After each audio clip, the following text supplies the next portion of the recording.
Hello and welcome to this Chemistry World webinar, Astronomical Spectroscopy, Understanding the Complex Chemistry Hidden Between the Stars.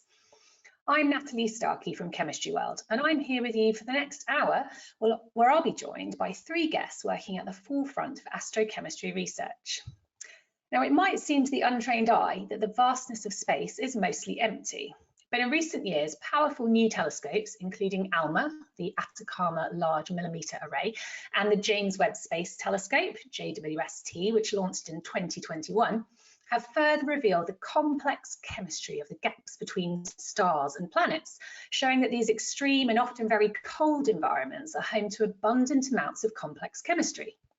Now, the three scientists joining us today are not just going to tell us how they're discovering more about the chemistry of space, but they're also here to answer any burning questions you have about the topic. And I'll give you more details in a minute on how you can do that.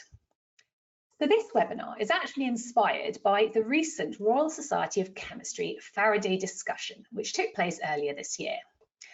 Faraday discussions remain amongst the only conferences to distribute the speakers' research papers in advance, allowing the majority of each meeting to be devoted to discussion, in which all delegates can participate. Following each meeting, a written record of the discussion is published alongside the papers in the Faraday Discussion Journal. This associated journal volume is now available to read, with details on screen now. So if you're looking to delve even deeper into this topic, then please bookmark that link for later, as it will be worth a read. Now, we are very fortunate to have with us today some of the speakers from the Faraday discussion who are going to provide an overview of the topic. They obviously won't have time to cover everything that was discussed at the conference, so please do check out that journal for more details. But what we'll get today is a whistle-stop tour of the main topics. So I'd like to invite all our speakers on screen now. We've got Martin, Serena and Wendy. All of them appearing. I'll just give a short introduction about each of them and then we'll move on to hearing from them because you don't want to hear from me, you'll come to hear from our amazing astrochemists. So Martin is a graduate of Heriot-Watt University. He moved to the University of Nottingham in 1994 and rose through the ranks to hold a personal chair in chemical physics before returning to Heriot-Watt. Martin's research interests focus on physical and chemical processes on complex surfaces, in particular the physics and chemistry of the astronomical gas-grain interaction and plasma modification and erosion of polymers and plastics.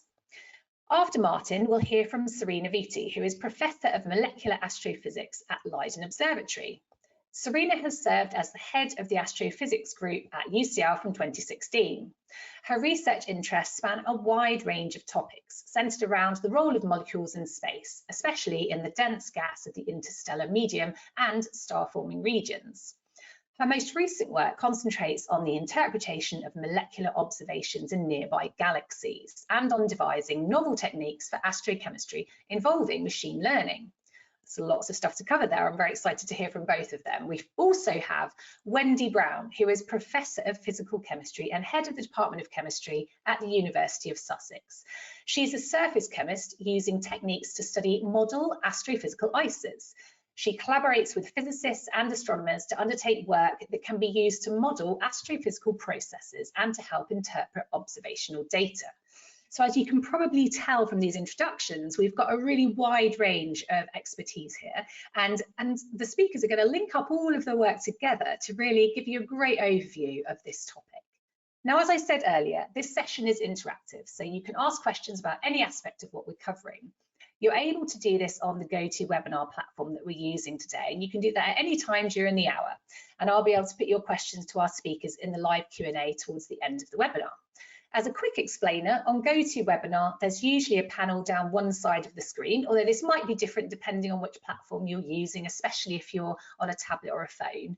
Now, somewhere on that panel, which you can find it, there's a questions box. So feel free to pop your questions in there at any time. Feel free to say hello. We love hearing from our audience all the time. So without further ado, I'm going to hand over to Martin first, who's got some slides to share, and then we'll hear from him, and then we'll have Serena and Wendy after that. Okay, so let's get Martin's presentation on screen. Okay, I'm going to paraphrase a statement by a very famous British author called Douglas Adams, and that is that space is big, very, very big. And to add something to that, it's a long way away. And we really can't go out there and physically measure stuff as we do in chemistry laboratories here on Earth. The other problem is there's lots of different environments out there. How do we know that? Well, it's spectroscopy that really gives us that handle. The various environments are very intimately tied up with the process of forming stars. And the animation that's now on the screen is a nice animation that came from it was originally developed for the Hubble telescope, but it comes from the James Webb Space Telescope website. And really the key issue in a large area of astrophysics is understanding how the universe evolves, particularly perhaps our local galaxy and other galaxies, how we go from the diffuse medium into the dense medium as the animation is now taking us, how gravity pulls together the gas to warm up clumps of gas, how angular momentum starts those clumps of gas to spin, and eventually we get a star forming in the center of the gas clump, ejecting material back into space through the jets. The gas itself starts to form a set of planetary rings, and the planets themselves condense. So we've got a process that takes billions of years. So the chemistry we're looking at is occurring over those timescales as well. Once you get your star, then your star will live, depending on its size, for a few billion years. Our own sun, for example, is middle-aged, and we'll go through this process shown on the screen here, from being a sunlight star to a red giant. And as it gets bigger and older, it starts to eject matter back into interstellar medium. With larger stars, the process is much shorter and much more violent. But again, the goal is that the outcome is that material is ejected from the star as it dies back into space, enriching the environment, enriching the periodic table that we have to play with when it comes to astrochemistry. Now, it's surprising to think that spectroscopic observations of sunlight and starlight actually started in the mid-1600s, but then we know when telescopes were invented, 100 or so years before that. But it took until the mid-19th century that we could have spectra of the quality shown in this slide, where we could identify absorption features in the atmosphere of our own sun. And this is the work of Fraunhofer, who then, with Bunsen and others, helped identify the elemental composition of the species absorbing that light from our star. After 100 or so years of observations of stars in space, astronomers were convinced that basically space was too harsh and molecules too fragile to exist. But a big surprise came along in the 1930s. Well, really, there were two surprises. First was the observation of what are known as diffuse interstellar bands. Rather than being nice and narrow like atomic lines, these were very broad. And for the most part, these are still not assigned to any particular species. There are one or two that are, and have been identified as, for example, fullerene ions. But the real molecular astronomy begins with the observations of small diatomic species in the optical spectra of nearby stars. From that time in the 1930s, we've seen a variety of new observational platforms come along, new ways to look out into space, radio astronomy, infrared astronomy, millimetre wave astronomy.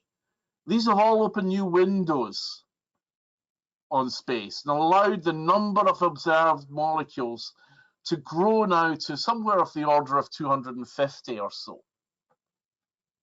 and it appears to be kicking up exponentially in recent years. Most of those molecules, I will say, are in the gas phase, but there are very clear identifications of some solid state materials, water ice, carbon monoxide ice, carbon dioxide ice, and others. So we've now got a fairly rich chemistry, simple radicals and ions on top of all the atoms we know about, simple molecules, closed shell systems, and there are also what the astronomers call complex molecules. Of course, for many chemists, something like ethanol or acetic acid is not particularly complex, but it is in interstellar space. There are even hints, some disputed, as to observations on glycine and other amino acids and prebiotics.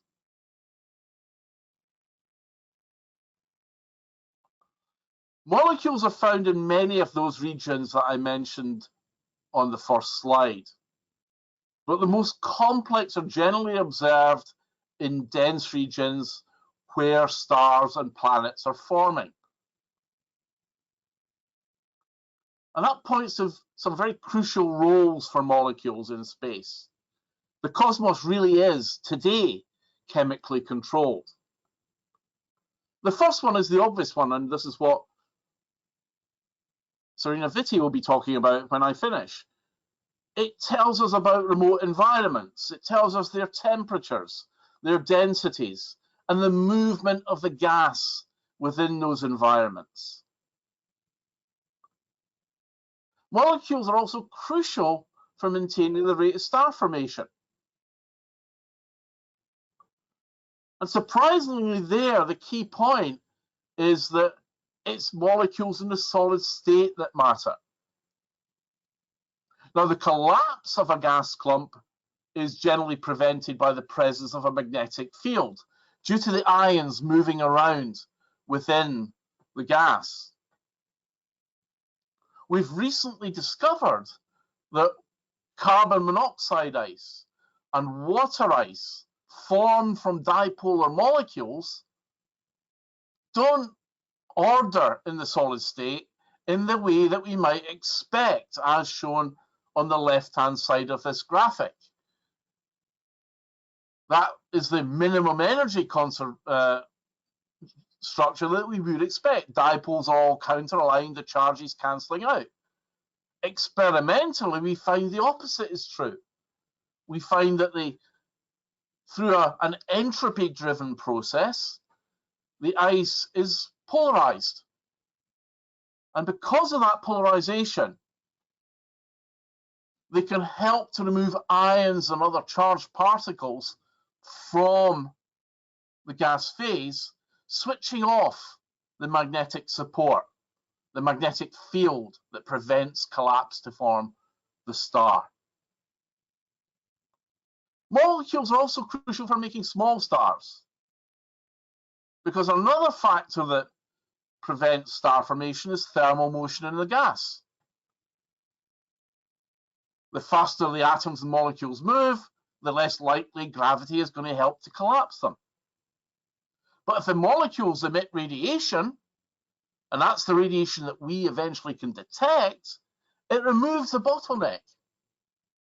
And it allows us to make small stars like the sun. Small stars have the advantage that they live a long time. Which brings us on to the final aspect for chemistry in the universe.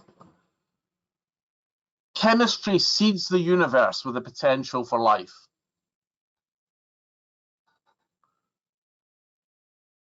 The icy dust grains that Wendy Brown is going to talk about are nanofactories, where simple molecules are cooked up through the influence of starlight and stellar winds to produce complex chemical soup.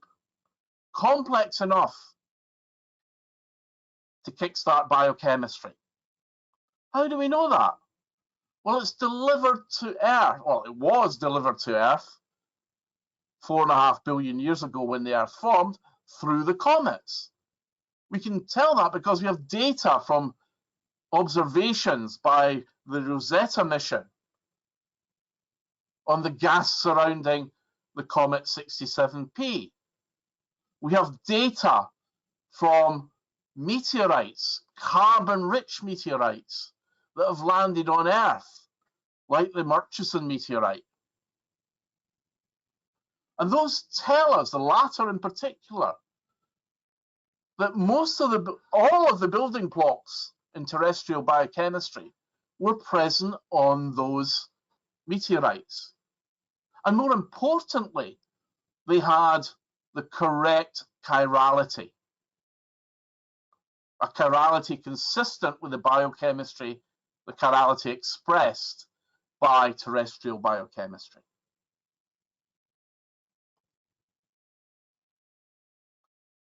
There's lots of ways we can do chemistry out there. I'm not going to go through detailing about this. It's a really nice little article that myself, David Williams, and Helen Fraser wrote many years ago.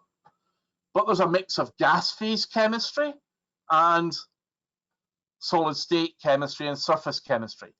Those chemical processes are fundamentally driven by the energy obtained from light and cosmic ray interactions. At that point, I'll draw to a close and hand over to our second speaker, Professor Serena Vitti from the University of Leiden. Serena. Excellent. Thank you very much, Natalie. And thank you very much, Martin, for a great introduction. And I hope to be able to continue from where Martin stopped. And in particular, I'm going to show you the more observational aspect of astrochemical spectroscopy. And indeed, we shall, first of all, zooming a little bit more into how we actually can observe atoms and molecules in space. Martin has already given you an overview of what spectroscopy is, but let me indeed reiterate how we can observe molecules, but also in particular, why do we need to observe molecules in the first place? And as Martin hinted to you already, it's because molecules for us are like tools. They're tools to understand and characterize the physical characteristics and the chemistry of the clouds, which are our stellar nurseries, so the clouds where stars and eventually planets will form. So our knowledge of how stars and planets form comes from many aspects, but for a start, we need to understand the gas, the very cold gas that from where everything starts. And the way we do that is by observing the radiation, many different types of radiation that is either emitted or absorbed by the atoms, but in particular by the molecules, as Martin has already explained. So the way the molecules can react with light is either by absorbing it, if there is a background source, or let's say a background star, like here in this little cartoon, for example. And this is how then the spectrum will be affected by these absorption lines. Or alternatively, our molecules can also spontaneously emit the radiation, and then what will happen is that you will have emission line in your spectrum. No matter in what form the molecules tell us this information, what is important here is that that can only happen in the forms of spectral lines over certain wavelengths. And unfortunately, these wavelengths are not in the optical, so then we cannot really see it with our own eyes, because the clouds from where the molecules are emitting are actually very opaque to both visible light and to ultraviolet wavelengths. And so the observational regime that we observe molecules in is in either the infrared or in the submillimeter wavelengths. And this is what we will be talking about in the next few minutes or so. Let me first introduce you to the wonderful instruments that allow us to observe molecules in space. I shall start from, and this is not comprehensive by any means, it's just all the telescopes that could fit in one slide. But let me start from those which are on the ground. So these are the telescopes that observed in the millimeter wavelengths. And you will see from these pictures that we have some which are a collection of dishes, and some which is that just one large dish, like IRAM or the JCMT or APEX, for example. So what's the difference between these different configurations? So the difference is that a big dish, such as this one, for example, can collect a lot of light from a very large field of view. But the resolution, what we call the spatial resolution, so that means the details with which we can see space, it's not so good compared to what a configuration such as Alma that Natalie already mentioned during her introduction can give us. So this is called an interferometer, and it's essentially a collection of dishes, and they're all collecting the light from the same place. And then through various quite complex techniques, we managed to combine the light from all these different dishes, and then we interpret the light as coming from molecules. All these telescopes are in wonderful places, in Chile, in Hawaii, for example, or on the Alps. And that's because it allows us to observe in fairly pristine conditions where there is little light pollution and very dry weather. But of course, we can also observe from space, and in principle, that's better, of course, because we are above the atmosphere. And in that case, we can observe in wavelength regimes like infrared, which are almost impossible to observe from the Earth. And as you've already heard, of course, we now have the JWST, the James Webb Space Telescope up there, collecting wonderful observations for us. But there were some predecessors to the JWST. In particular, we start from ISO, the Infrared Space Observatory, Spitzer, and Herschel.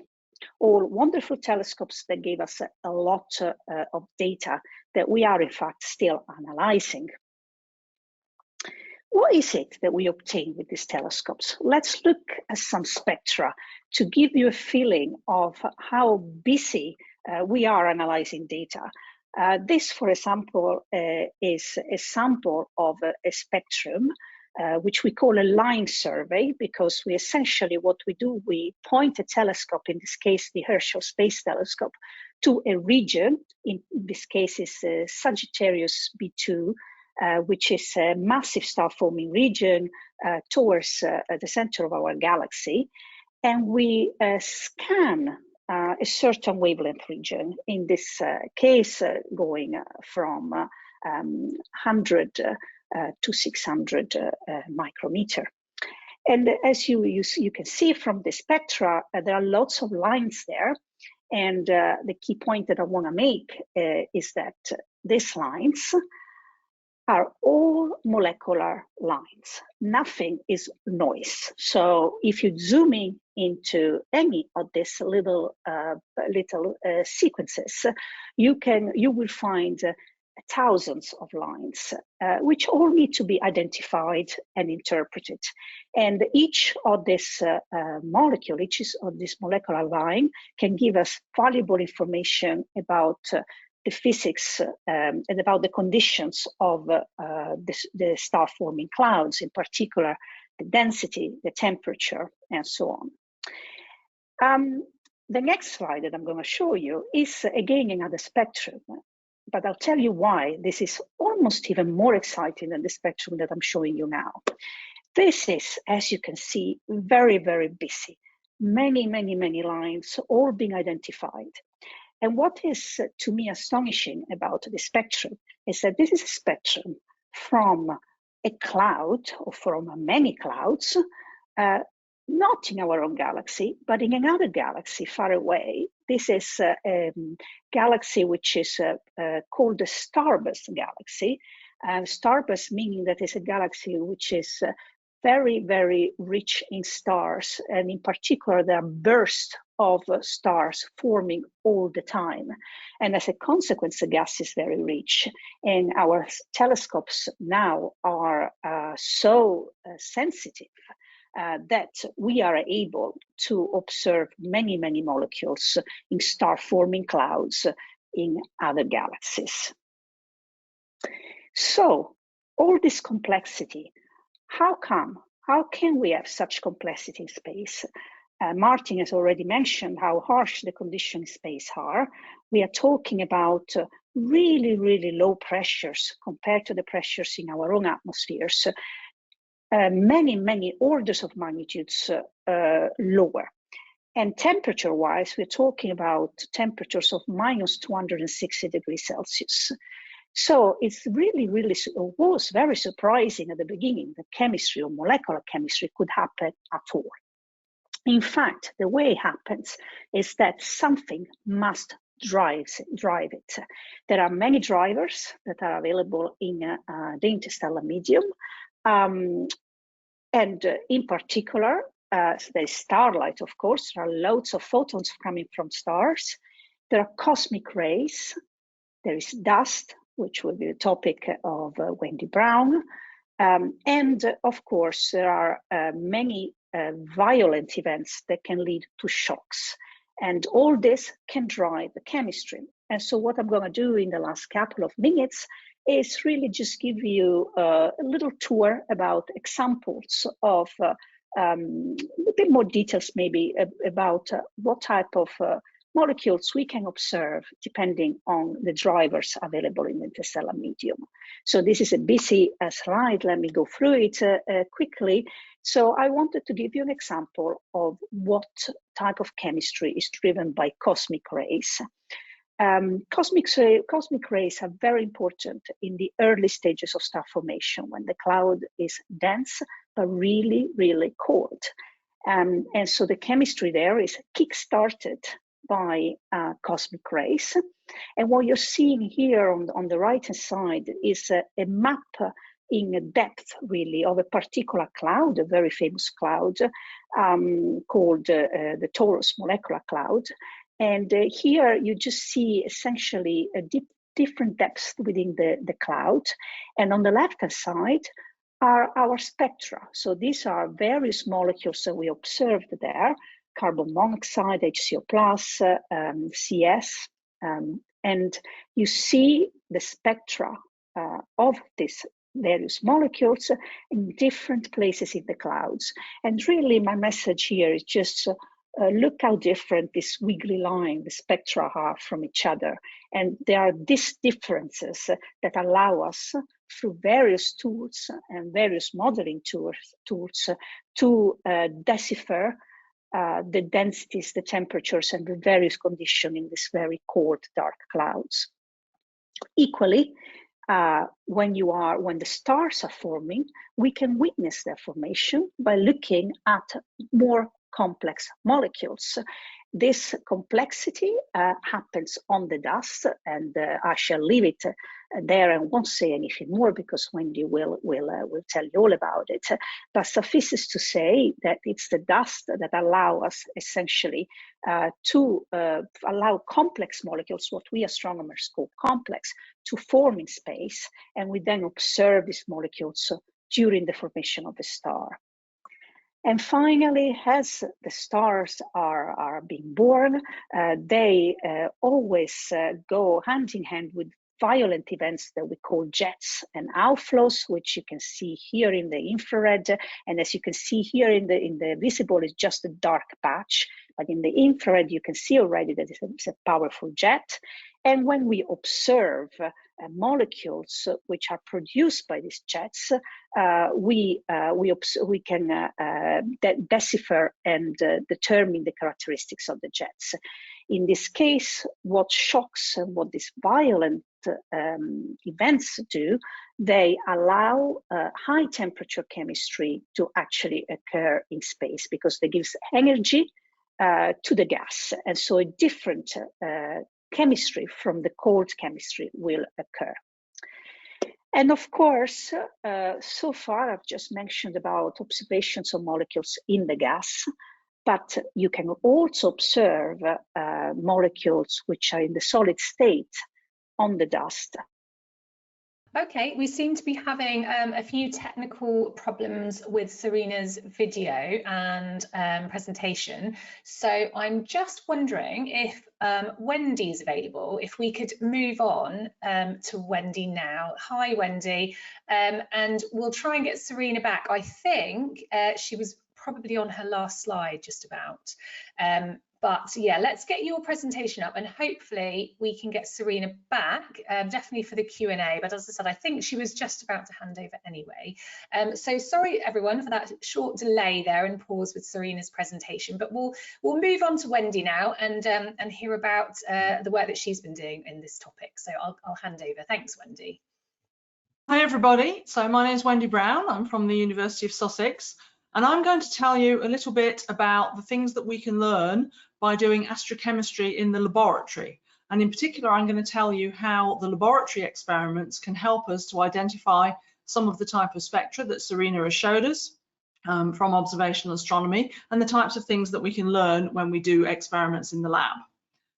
So I'm going to focus on the interstellar medium. The interstellar medium is the space in between the stars. So most of us would think that the space in between the stars is completely empty, but pictures like this beautiful picture here from the James Webb Space Telescope of the Carina Nebula show us that in fact the interstellar medium is definitely not empty. We have large clouds of gas and also dust found in star-forming regions.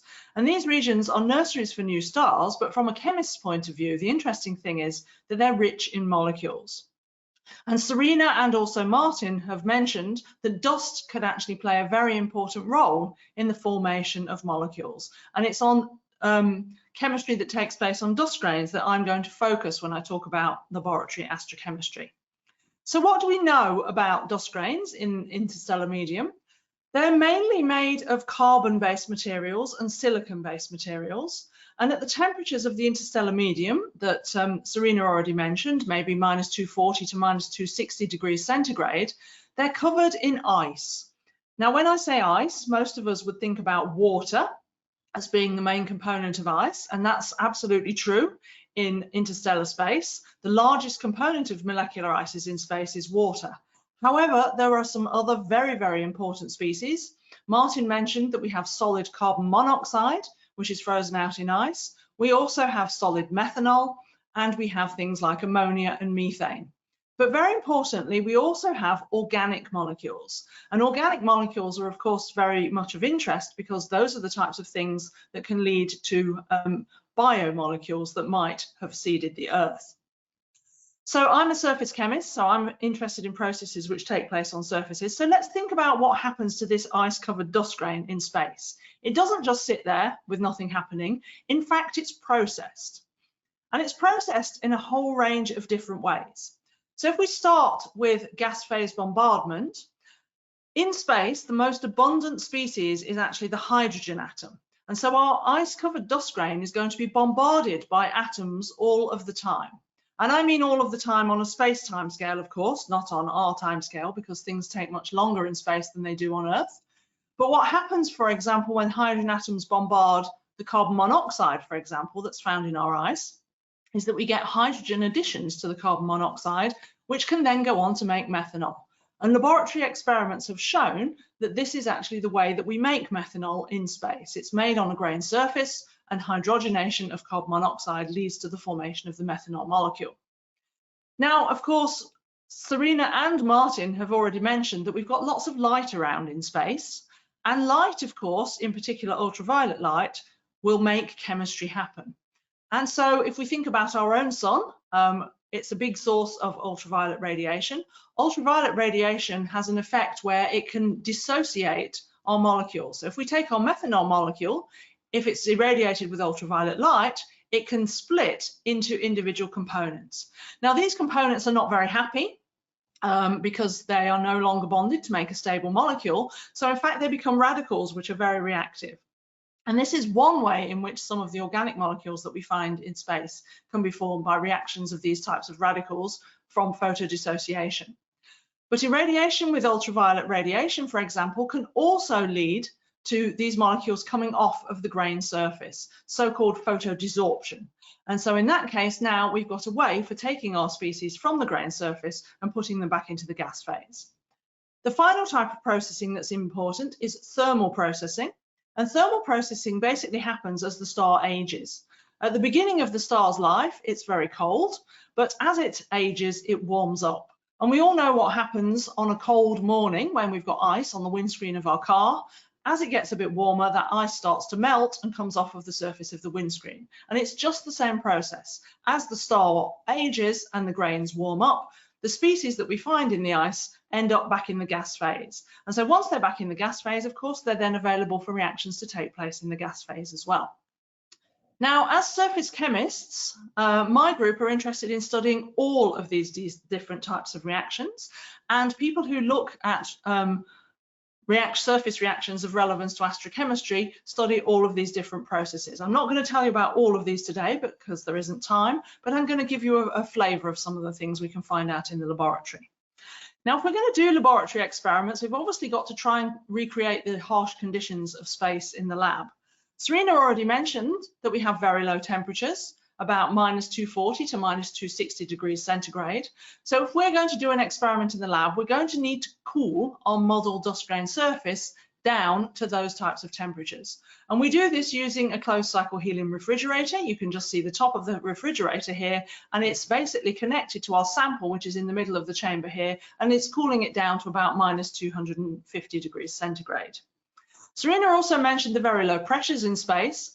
The pressure in space is about 10 to the -21 atmospheres. That's 10 million times lower than atmospheric pressure. Now, actually, it's pretty difficult to recreate exactly that low pressure in space, but we can create what we call ultra-high vacuum, and that's what this metal vacuum chamber is designed to do. It allows us to get to very low pressures to simulate the low pressure conditions in space. In the experiments we do in my laboratory, we look at graphitic model dust grain surfaces, so carbon-based dust grain surfaces. Other researchers look at silicon-based grain surfaces and also mineral types of grain surfaces. But in our case, we look at graphitic dust grain surfaces, and we grow interstellar ices in situ in the vacuum chamber, and then we analyze them using various techniques. So what types of techniques can we use to analyze molecules on surfaces? Well, the first one is surface infrared spectroscopy. So here's our molecule bonded to the surface. We send infrared light in. That infrared light, some of it is absorbed by the molecule. That excites vibrations within the molecule, and then the light that is not absorbed is reflected off of the surface. And if we look at the difference between the incident and the reflected light, it tells us about the vibrations that have been excited. And what's really fantastic about infrared spectroscopy is that it acts as a fingerprinting technique for molecules. And this is, of course, one of the ways in which the infrared telescopes that Serena has told us about allow us to identify the molecules that we've seen. We also use a mass spectrometry technique known as temperature programmed desorption. So here are molecules, they're stuck onto our surface. What we do is we heat the surface. You can see in the top right-hand side here, the temperature is increasing. As the temperature increases, molecules come off of the surface at different temperatures and go into our mass spectrometer. On the bottom right hand of this slide, if you can see the mass spectrometer signal as a function of temperature, and what we can see is that different things come off at different temperatures. And of course, the thing that we know is that something that's more strongly bound to the surface will come off at a higher temperature. And so spectroscopy like this will allow us to determine the binding energy of the species to the surface.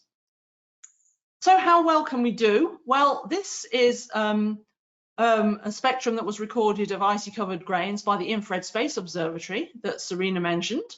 This has been around for a number of years now, but very importantly, we can see the grains themselves, the silicate grains, and we can see some of the components of the ice: carbon dioxide, carbonyl sulfide, water, of course, I mentioned, methanol, etc.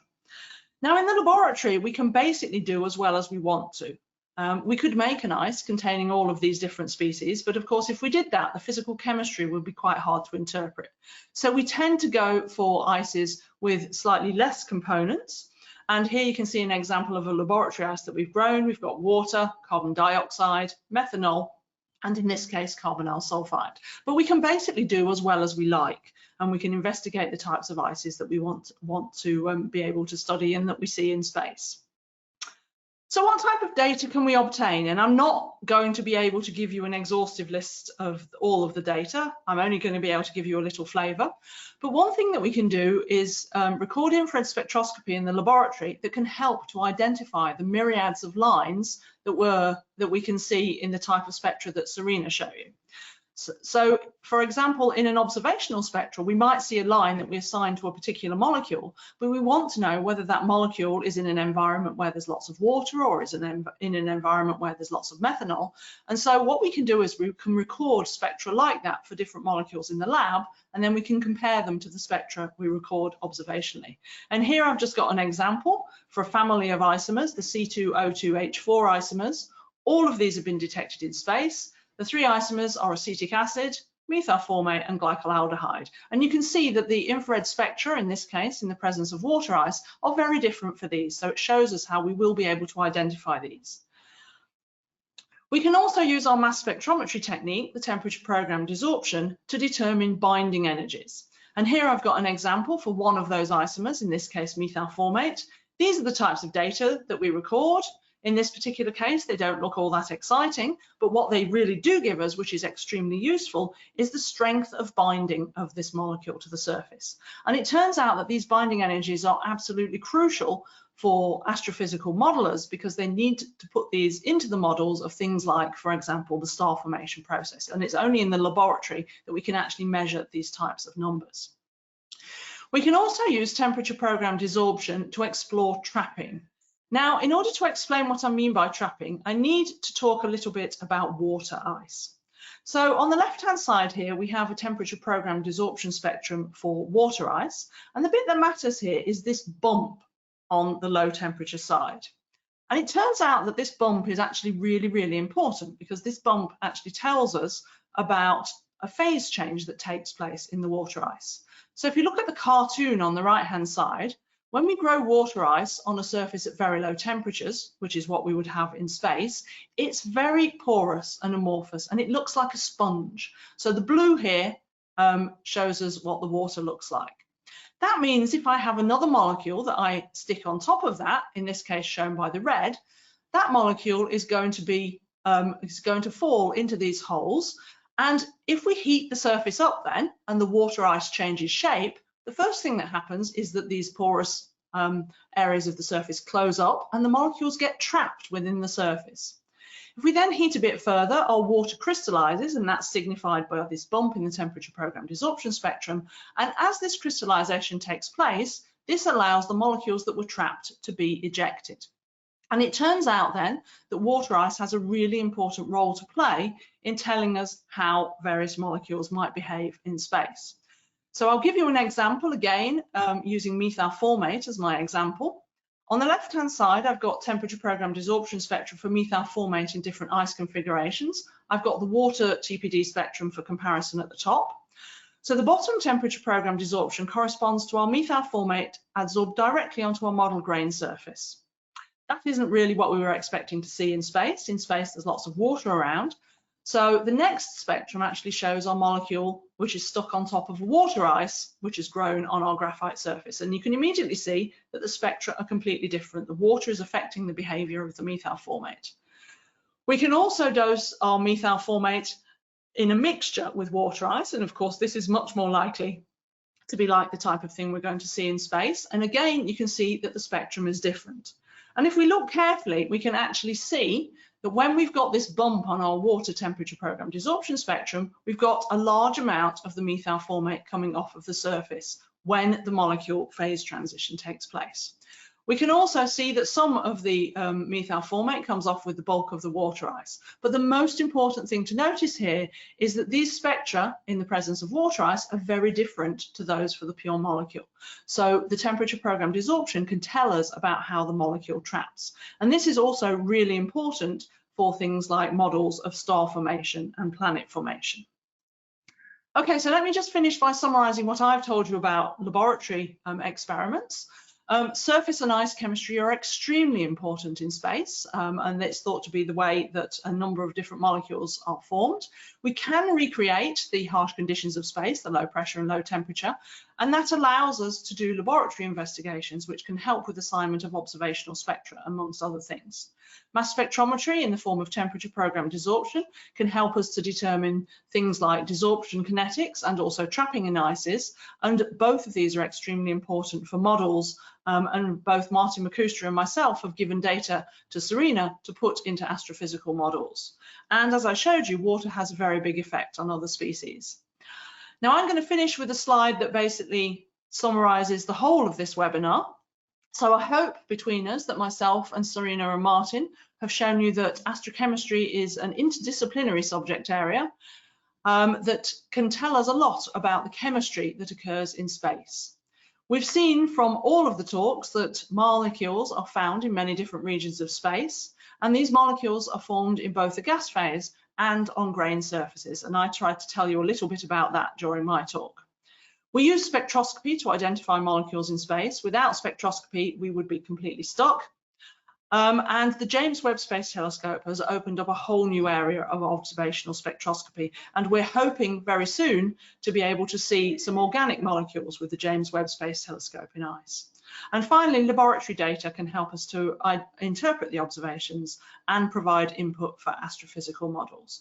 And with that, I'm going to finish this part of the webinar and hand back over to Natalie.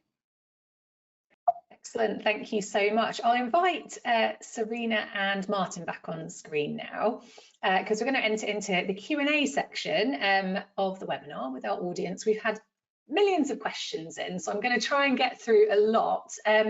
I thought those talks were just brilliant. If for the audience watching, if you've missed anything, there was a lot of content there, and I realise we've probably got a range of experiences in the audience here. So if there's anything you need to go back and check, we will be sending out a recording of the webinar to everyone that registered.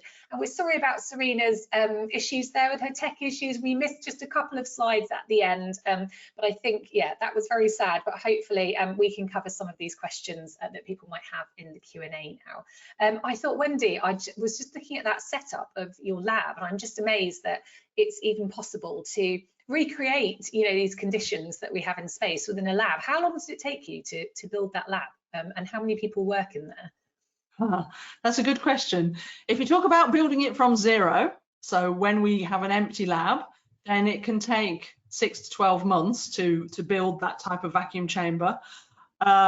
But if you talk about on a day-to-day basis, the vacuum chamber sits there in our lab, and it probably takes us around about an hour to get ready to do an experiment. Our sample stays at about -250 degrees centigrade all of the time, and our sample is in there and it's cold. And when we're ready to do an experiment, we basically clean the sample just by heating it, and then we're ready to dose basically whatever we want to study. So if we want to study an ice that contains water and methanol, we can dose our water and methanol into the chamber. If we want to study one that contains water, CO2, CO, methanol, we can dose all of these. And that's actually a relatively fast process. In my lab at the moment, I have 2 PhD students plus a final year undergraduate M-Chem student. So one piece of apparatus usually has 2 people on it. So yeah. Brilliant. That's amazing. I just think it's so cool that you can build these instruments that can, you know, real analogues for space. It's absolutely fascinating. We've actually had a question related to, you know, how would we get into working in fields like this? So obviously, astrochemistry, probably lots of people when they're studying at school don't even know this is something that they can do. Where do your PhD students come from? What kind of backgrounds are they coming from in terms of their education? And that's open actually to a range of backgrounds. So my two PhD students at the moment are both chemists by training, but I've also had people who've done physics degrees come to work for me. I've also had people who previously have not worked in the laboratory, who but had a background, for example, a master's in astrophysical modeling or astrochemistry, who then came and work in the laboratory. But it's usually someone with either a chemistry background or a physics background. An engineering background is okay too. I believe Martin has had students with engineering backgrounds in the past. It's slightly different, of course, for Serena, because Serena doesn't work in the lab. She does observational and modeling work, but in terms of the lab, mostly chemistry and physics, but occasionally engineering students would be. Yeah, so Serena, does that differ much for you? Is it more physicists that you're working with? No, I think we have a very large cross-section with those who would also go to the lab, in the sense that if you have a degree in astronomy, astrophysics, or in physics, you certainly be suitable for a PhD in astrochemistry. I have to say I've also had students with backgrounds in computer science, actually, because of a lot of the type of modeling that we do. It's also sometimes involving machine learning and statistical techniques. So physics, chemistry, computer science are all excellent backgrounds.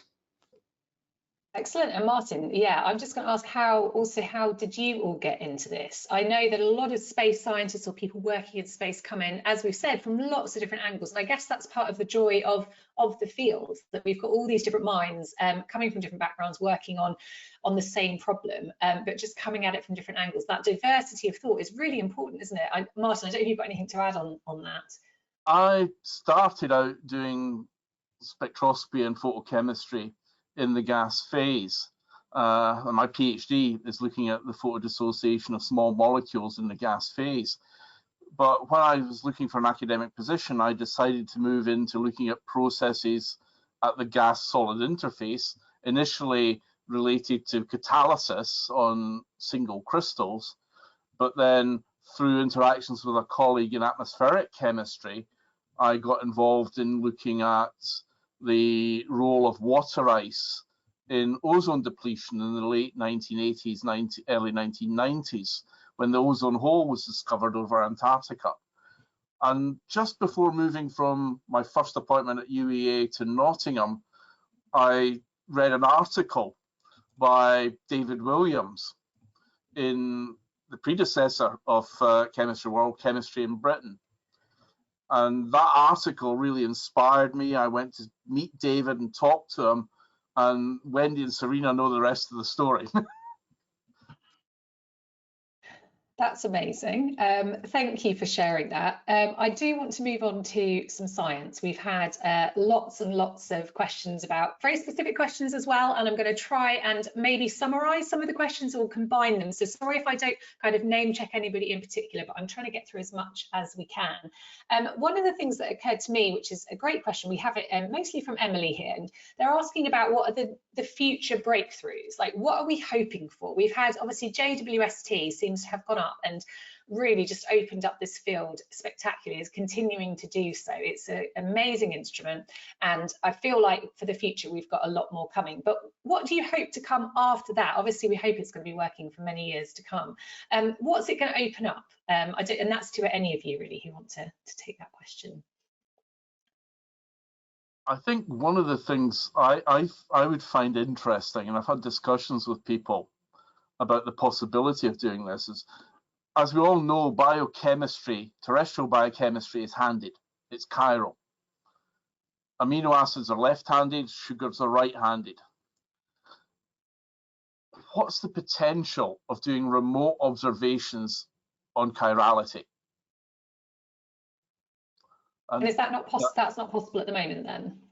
Not as far as I'm aware. Okay. But would we be expecting anything different? Because obviously we've seen what meteorites show us, we've seen what comets and asteroids show us. So do you think there's a possibility that it's going to be different elsewhere?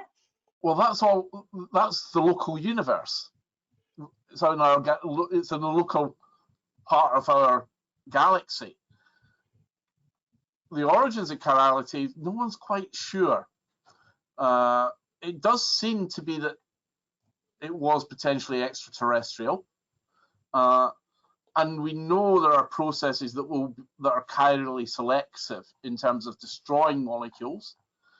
But fundamentally, from the chemical standpoint, you can build a biochemistry out of left-handed amino acids, right-handed sugars, but equally you could build them a biochemistry out of right-handed amino acids and left-handed sugars. The theoreticians tell us there's no energetic difference between the two. So there's an interesting question there, is somewhere else in our galaxy, do we have mirror image chemistry happening? Yeah, and then if there's life there, what might that look like? And actually coming on to that idea of aliens, everyone loves to talk about aliens, but it seems like a silly topic, but of course it's not, because we're talking about all these biochemical reactions going on. And one question could come from this of a kind of, are there ways to look for signals that would suggest life-like chemistry elsewhere? Are we looking for that? Are we not at that stage yet? I'm not sure, probably not sure who that question is directly to, probably Serena, but I'm not sure who wants to take that one. I can try to answer. I mean, it's a big question. I think there are actually a lot of programs out there that look for a different type of signals that may indicate directly or indirectly life. But I think, let me just start with something that you said earlier, and also Martin picked up on. I think what we should start with is not to look for intelligent life. We should start to see whether we can see life in terms of, from a molecular point of view, from a biological point of view. I think that's where really we should start. And to do that, I think we are in a great position now, especially with future missions that will look at the atmospheres of extrasolar planets, because it's the signatures, molecular signatures from not star-forming clouds, which is what we've been talking about during this webinar, but from the atmospheres of other planets in other system, in other solar system. That's where really we can get the first handle on whether there is life elsewhere or not. And I think really that's where our efforts should go into looking for biosignatures in the atmospheres of extrasolar planets. And initially, is it just about looking for water? Do we think water's, I mean, it's often touted as like the most important molecule for life, but we don't know that for sure, do we? It might be that life exists elsewhere using some other kind of molecule, that some other solvent it can survive in. I'm just wondering if there's, a particular molecule we're looking for that we're most excited about when we see it. We often get excited about water, but is there anything else that we're kind of looking on that we think, oh, that's a really exciting chemical we want to see? I mean, I leave to the chemists to talk about the real molecules. From an astronomical point of view, there are others. Like if we find methane, for example, is also a good, a good indication that there may be some life on that planet. But I'll leave it to Martin and Wendy to talk about bigger things. Over the summer, I had a very good summer intern working with me and a couple of colleagues on a somewhat unrelated project. Essentially looking at the destruction of fluorinated anesthetic molecules. And we got talking about what markers might we use actually for intelligent life on a remote planet.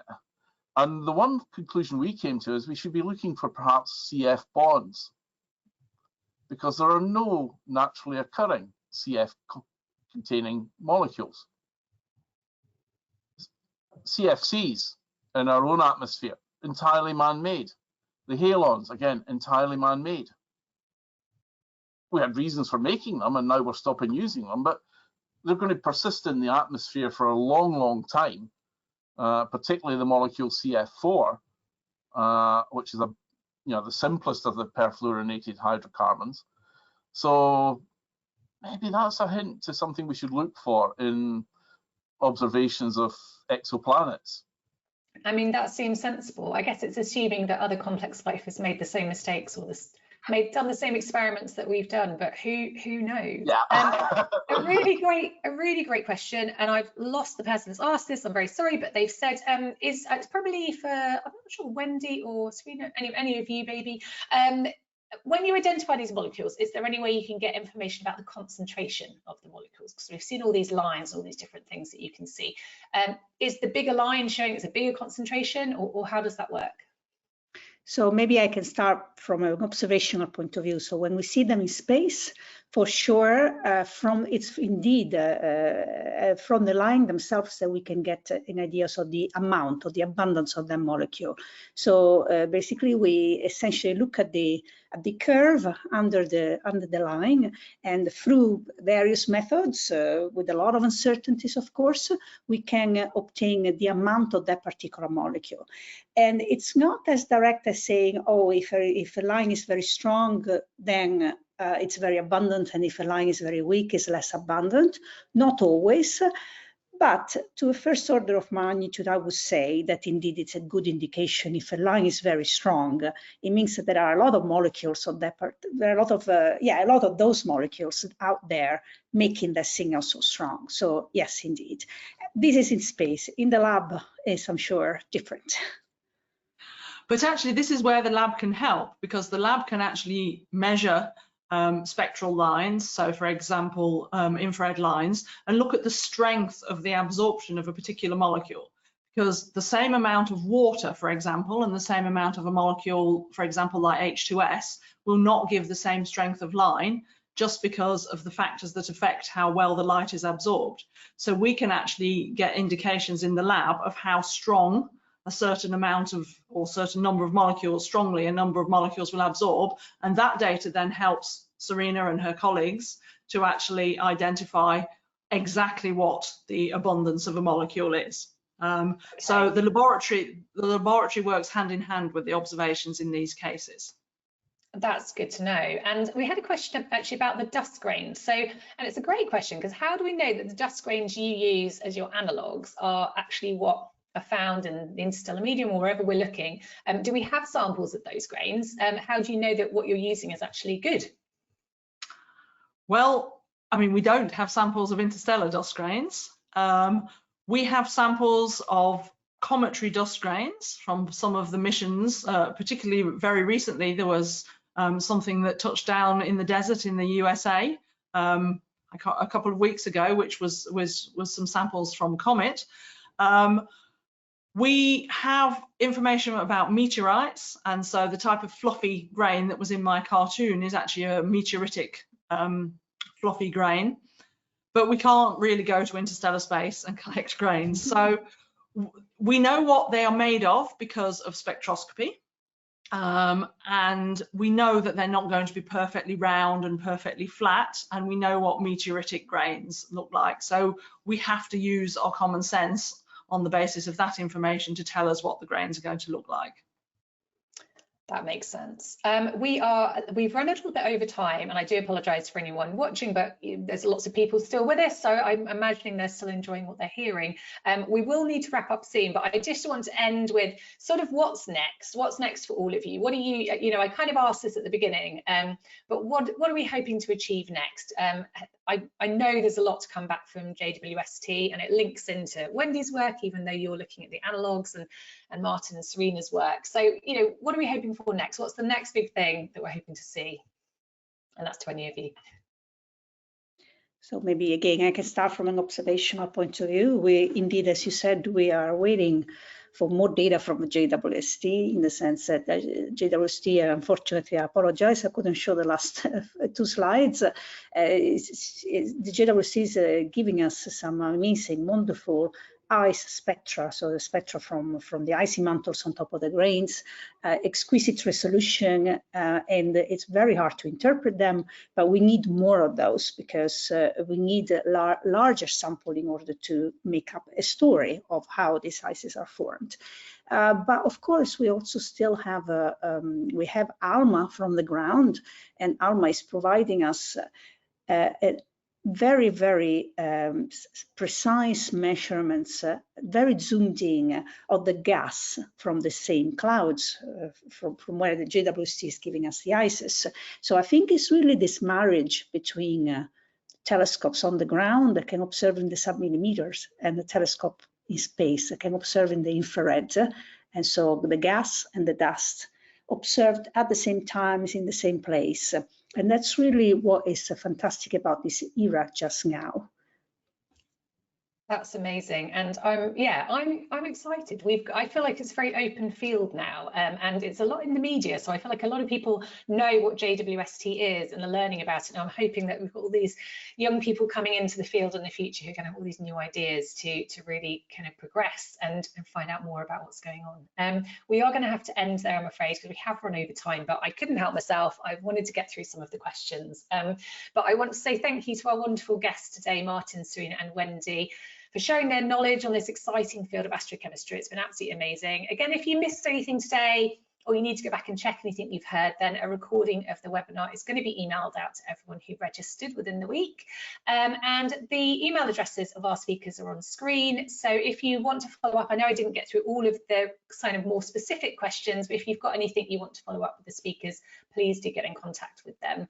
And then thank you to our audience for getting involved. Brilliant questions coming in. We've had a lovely conversation with some fantastic questions for the panel.